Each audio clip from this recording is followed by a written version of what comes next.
What is going on, everybody? Welcome back to the channel. And this is Stargirl's Beth and Rick's episode. And last week, when it ended, we saw Eclipso spying on Beth as his next target.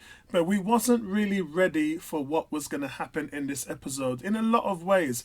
Now, Beth came face to face with Eclipso in his two forms. It was a young Bruce Gordon and also his true self, and her life now has changed forever. Just a little bit, guys, of information. I'll talk about who Beth Chapel really is, because I think we've gone so far in the show that not a lot of people actually know who the real Beth Chapel is. She is actually in the comics a qualified surgeon and medical researcher, and her father's a pastor father, and her mother, she sings in the choir, and she's actually got four brothers. So family-wise, she's very different, and I think the show has done that to show you how secluded and lonely she is. And we always talk about that social nerd, and her being alone and not really having everybody. And they've done this for a reason, because they've wanted to really paint a picture of who this Beth Chapel is right now, and sort of help her along her journey into what this episode really gives us. Now, in the comics, Dr. Mid-Nite and Wildcat were subsequently recruited by the US government on a mission to defeat Eclipso, only for Chapel to die in the mission alongside with Wildcat, Creeper, Commander Steel, Peacemaker, and Major Victory. But during the events of the Watchmen Doomsday Clock, Beth Chapel and all those guys returned back to life. They was restored because of Dr. Manhattan. But her power set, a lot of people, every week I read comments where a lot of fans say, she can't fight, she doesn't do this, she's the weakest character, and this couldn't be far from the truth. We saw that a little bit in the fight with Eclipso, when she was the one that actually found out where Mike was being hid, because of her glasses, and she also used the glasses as a misdirection to put the ISA off balance and Eclipso. So yes, she has infrared vision. In the comics, she's actually a metahuman, so her eyes were altered, giving her perfect night vision and the ability to see in different spectrums and dark. Now, that probably gives you a clue of why she's able to actually see beyond the means of Eclipso's spells. And I have to say, guys, Beth Chapel is also proficient in several athletic aptitudes, including gymnastics, weight training. So this character was originally introduced in Earth 2, so it was never an Earth 1 or Earth Prime character, which is why a lot of people have never really heard of the character. But overall, guys, the TV version of Beth Chapel is very different. She's a social reject, a nerd who becomes one of Courtney's best friends. She's forced her way in, and even saw Yolanda climbing up the side of the building when Wildcat was training, when Yolanda first got her powers. Yes, she took the glasses and forced her way in as a member. But what I like about this episode is she has self-proclaimed herself as the new Dr. Mid-Nite. Now that to me sounds like a girl who knows what she wants, goes out and goes to get it.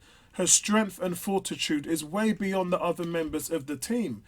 Her parents are everything to her, and for them to say that she's the biggest disappointment in her life, that was really used by Eclipso to bring her down. And she refused to allow herself to be bullied in this way, because she knew her value.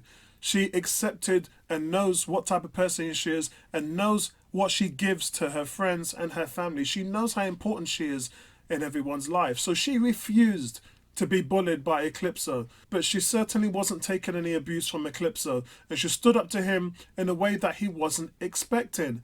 Now, Angelica Washington's portrayal has been talked about much throughout the last year, and while there's been some soft, heartfelt touch to her character, there's also a strong underbelly and a foundation for her ethics. Her mental toughness is so valuable to this team, guys. Beth Chapel, she's a brilliant student at Blue Valley High, whose intellectual nature made her an outcast among her peers. So having no friends was because of her spots and no other reason. And this is why I said to you guys that she actually grows up to become a surgeon. Funny enough, I think that the way how they've portrayed her parents as professionals is kind of what she's alluding to. But Beth also is able to recognize objects and things around her without the glasses. Her perception's quite high, and I think sometimes we do miss that. She's the analytical person in the team, and that's why she bonds so well with them. It's kind of an emotional journey for her. And Eclipso was also able to overtake her teammates but he wasn't able to overtake Beth. So they were still in that kind of Black Lives Matter movement when this episode was being shot. And we hear the quotes of your people, as in black people, stealing things which isn't yours, sexist comments about Dr. Mid-Nite supposed to be a man. Eclipso goes full on racist here, guys. Yeah? And he says, you're all wrong to be a hero. Wrong age, wrong gender, wrong colour.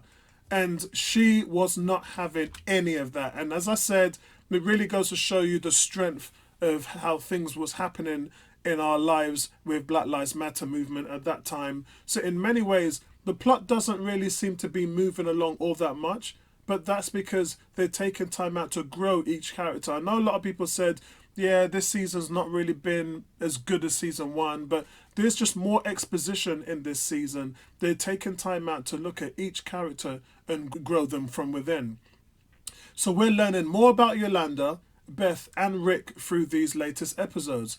And if they come out on the other end, they'll be far stronger for it, guys. The magic is still there this season, but it's dark and the story does call for it. It's meant to happen and are for our young heroes to gain growth from within it. So it will be worth it once they overcome Eclipso and rise above it. So unlike her other JSA teammates, Yolanda's gone, left her bag at Courtney's doorstep, which really is just a final nail in the coffin, and basically adds to credence of my question last week about her leaving the show or being on hiatus. She was nowhere to be seen in this episode. Rick is done as our man. Done, done, done. Yeah? Courtney's staff used what little energy it had left in stopping Rick in his rage at the end of the episode. So after seeing the fall of the young ISA a few weeks ago, now we've seen the fall of the new JSA. Or have we? Let's take a look at that now. Beth found strength within herself to stand up to her fears from Eclipso. Now Beth is armed with the knowledge to help the JSA defeat him now. She's strong, she's proud, and she says she chose herself to be Dr. Mid-Nite. And she declares, I choose me. Oh, and I love being black. I love when she said that. It was so pivotal to her character. At which point, the database actually officially updates itself with her identity as the new Dr. Mid-Nite. I thought that was quite funny. But as for Rick, so sad to see how it played out for Rick. I think this is the real underlying... I know Beth was the hero of the episode, but we see Rick fall in the same way how we've seen Yolanda fall. And Rick's been fighting that anger for a whole season. I talked about last month how well he's been able to deal with all of that, the pain, and how he's been able to rise above it because of his concentration, his guild, and his results at school prove that. Now, the school teacher, Miss Woods, was arriving at Rick's home to not only apologise for accusing him of cheating, but also to deliver college brochures and a financial aid information.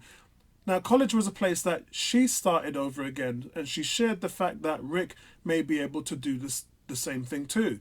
This was a nice little touch. I thought it was. I mean, they didn't have to put it in there, but they did in order to sort of build exposition. And haven't I always talked about the fact that his studies is so good that one day he'll be able to envelop the character in the same way that his father did. Not only did his father create the serum, but Rick actually was able to, in the comics, take it one step further to make himself even stronger, but it lasted less than an hour. So he was able to chemically play around with how the actual compound can be used for a benefit with a much greater cost.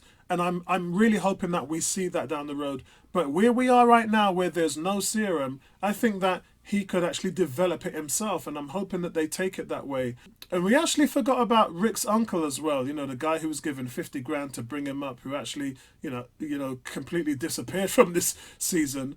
And he was always there to knock him down, and he was there again in this episode to knock him down. And Rick drives into the forest in frustration, really, and saying, I'm so tired of giving everything and getting nothing back. And that's when Solomon Grande emerges. This is the first time that Rick's actually seen him since the big fight last season. And the both of them sit together and Rick sort of gets a pat on the back.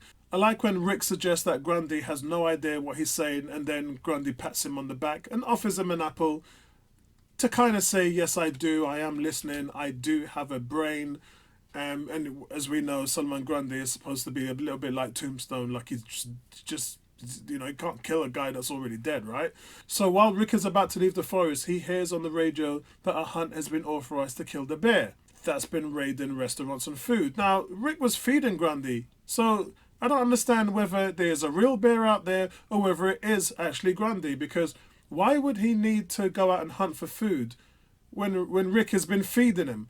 They also explained that there's a 10-year-old girl that's gone missing and is now in danger, but Rick insists that Grundy wouldn't hurt her. Now, it seems at this point that the hunters weren't real. I think we have to, at this point, we've got to assume that Eclipso was playing around with everything, so certain things were real, certain things weren't real. But the hunters that he met in the forest, I don't think they were real. Because when Rick got to the girl, who by the way was Rebecca McNider, everybody, that died ages ago in a flashback at the start of this season, it's revealed that Eclipso spiked the whole thing.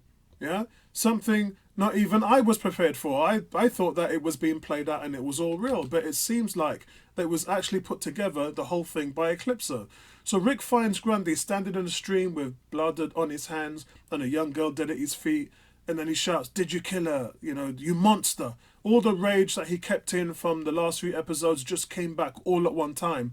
And then Grundy ran for it. Rick obviously chased him, and he proceeds to give him the beating of his life, which, you know, is quite brutal, guys. I got to be honest. So when Courtney and Pat arrive there, they urge him to stop, saying, "It's not Grundy, it's not Grundy." Rick then realizes the fact that he wasn't beating up on Grundy, he was beating up on his uncle.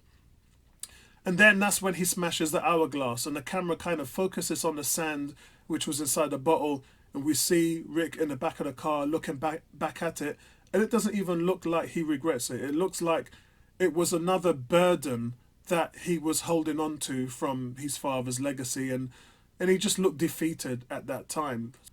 So the end of the episode, we get our teaser this week where Mike is asking Barbara, how can we help the team? You know, they feel so useless and helpless, and he's saying, you know, what else can we do to help and be there for them?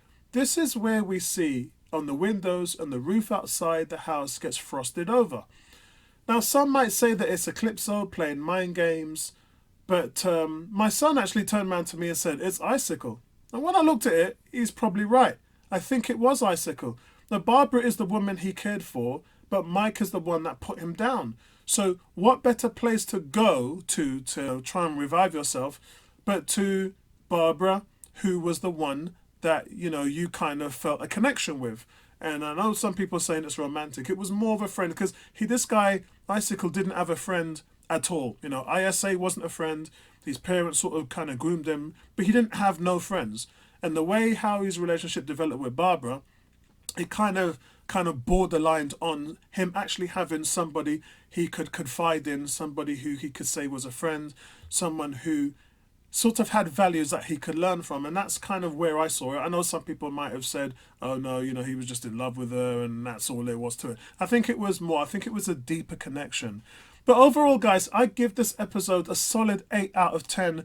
Very, very good episode. So much more is going on. I can't believe we're already on the tail end of this season. So much to learn now about the Shadowlands and Dr. Mid-Nite. I can't wait to see all of that happen. And is, you know, the real Dr. Mid-Nite in the comics was blind. Is this Dr. Mid-Nite blind as well? There's been a lot of changes in the show in comparison to the comics, and we have to welcome it, because as a comic reader myself, I don't want everything copy and pasted. I want it honored. I want adaptations to be where they're supposed to be. But this Beth is a very different Beth to what's in the comics, and that's why I spent a lot of this video talking about how different she is and how that will help this character rise above and become somebody special who we can adore. All right, guys, that's it from me. I'll see you in the next one. Peace out.